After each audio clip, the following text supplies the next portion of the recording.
Olá, pessoal. Me chamo Renato Chaves, doutorando do Programa de Pós-Graduação em Educação da UFSCar. O nome da minha orientadora se chama professora doutora Renata Nascente e minha linha de pesquisa é Educação Escolar, Teorias e Práticas.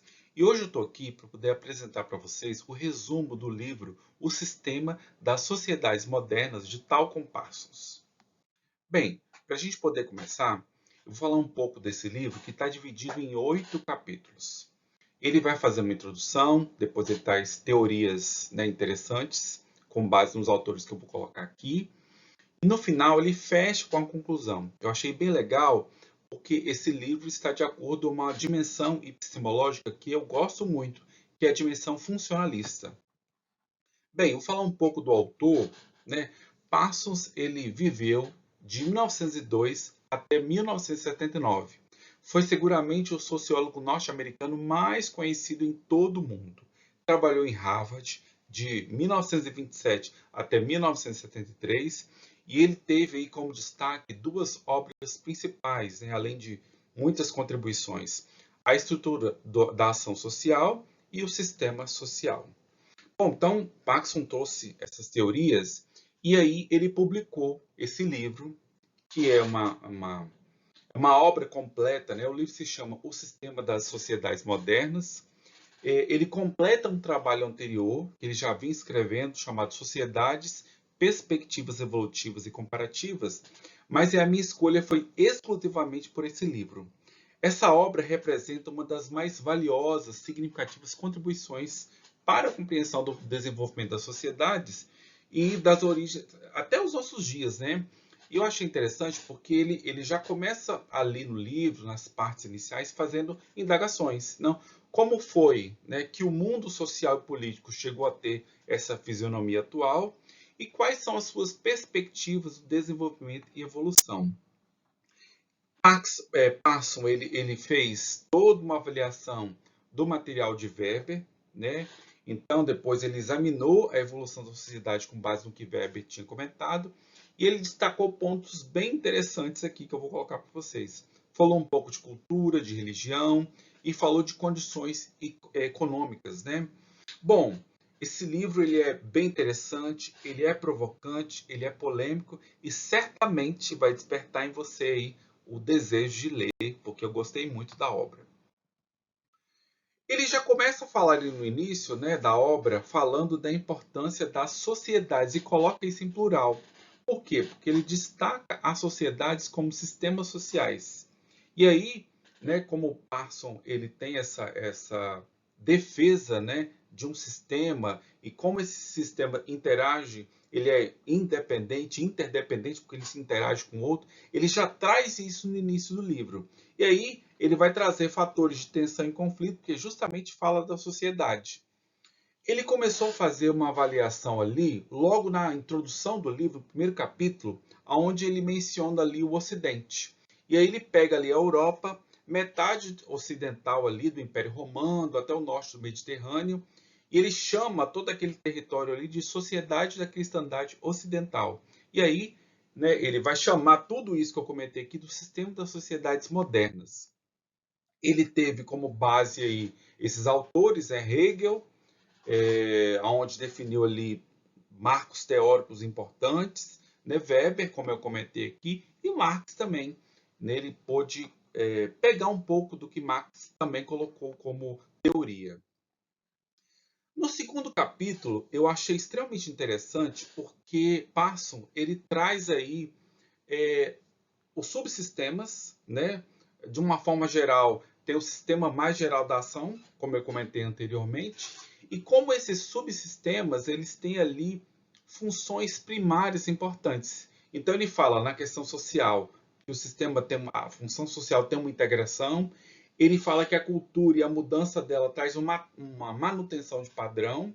Fala da personalidade, né, do indivíduo ali como forma de realização de objetivo. E ele fala desse organismo comportamental, dessa adaptação toda, dessa mudança. Fala dos fenômenos, ele traz aí para nós, no segundo capítulo, valores, normas, coletividades e papéis extremamente importantes, dá a definição de sociedade, né? Fala da sociedade comunitária, mostrando ali que para poder as pessoas se organizarem tem que ter lealdade. E aí eu fiz uma reflexão, porque isso está ligado extremamente ao grupo, né? Como o grupo ele se juntando em termos de lealdade, ele consegue atingir um objetivo comum. Ele começa ali falando de comunidade societária, como eles se formam, né? No terceiro capítulo, ele vai fazer uma abordagem ali dos fundamentos pré-modernos das sociedades modernas, aonde ele vai falar um pouco da inovação das culturas das pequenas sociedades. Vai falar de Israel, vai falar da Grécia, e ele começa ali a abordar o cristianismo. O Passon nesse livro ele trata muito a questão da religião e como ela ali trouxe uma mudança naquela sociedade. Fala do renascimento, daquilo que foi provocado ali, fala do que aconteceu em Roma, né? Vocês sabem que Roma tem muitas questões religiosas importantes, e ele traz um ponto que eu achei extremamente interessante no terceiro, né, perdão, da questão da reforma religiosa. E aí, né, o protestantismo, né, fala sobre isso, né, protestantismo, né, com Lutero, fala da busca da fé ali, então extremamente importante, né?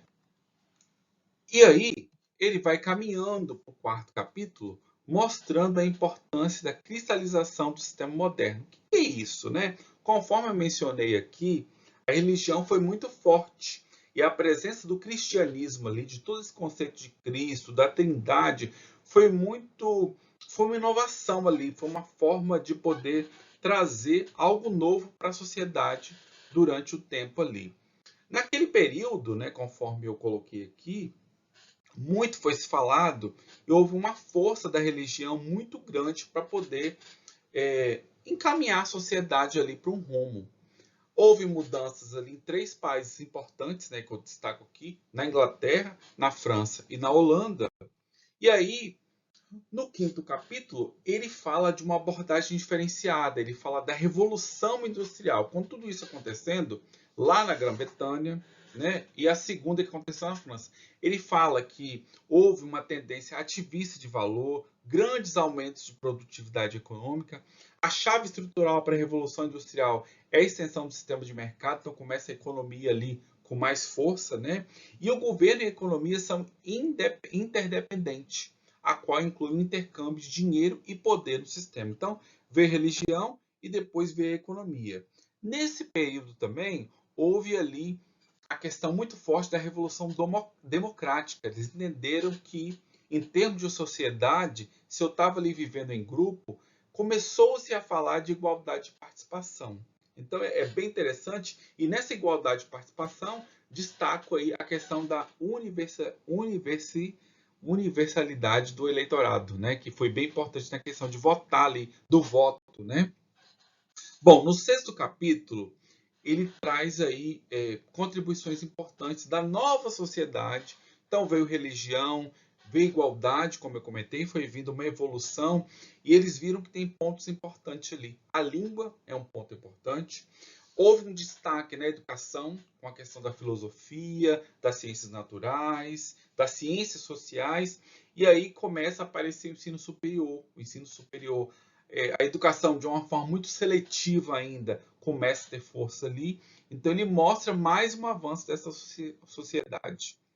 Bom, aqui, chegando mais ou menos no final, ele mostra novos contrapontos, porque a sociedade ali passa pela ditadura, né, ali na Europa, o emprego e a liberdade são restritas, né, houve um nazismo, então uma série de dificuldades ali, e mais uma vez a sociedade passa por uma revolução. No final, ele faz um apanhado de tudo isso, de religião, de tudo, e ele contém aqui ele faz, né, eu quis destacar uma citação, que ele fala o seguinte: devemos esperar que algo se aproxime de uma fase culminante do desenvolvimento moderno, que esteja bem distante, muito provavelmente um século ou mais do que isso. Por isso, é nitidamente prematuro falar de uma sociedade morta, considerando-se indiscutível a possibilidade de destruição extraordinária. Nossa perspectiva é, no entanto, que a principal tendência do século seguinte ou mais tempo ainda, será a completação do tipo da sociedade que denominamos moderna. Então ele vai fazer um apanhado de tudo e vai mostrar o quanto essa sociedade tem passado por mudanças evolutivas, e o livro trata disso. Tá bom, pessoal? Eu fiz um apanhado aqui rápido, né, porque o tempo ele é curto, mas desde a religião, desde a democracia, e o quanto que essas sociedades vão evoluindo com esse tempo. Eu espero que vocês tenham gostado. Muito obrigado. E aí eu espero que vocês leiam o livro, é bem interessante, tá bom? Um abraço a todos e até mais.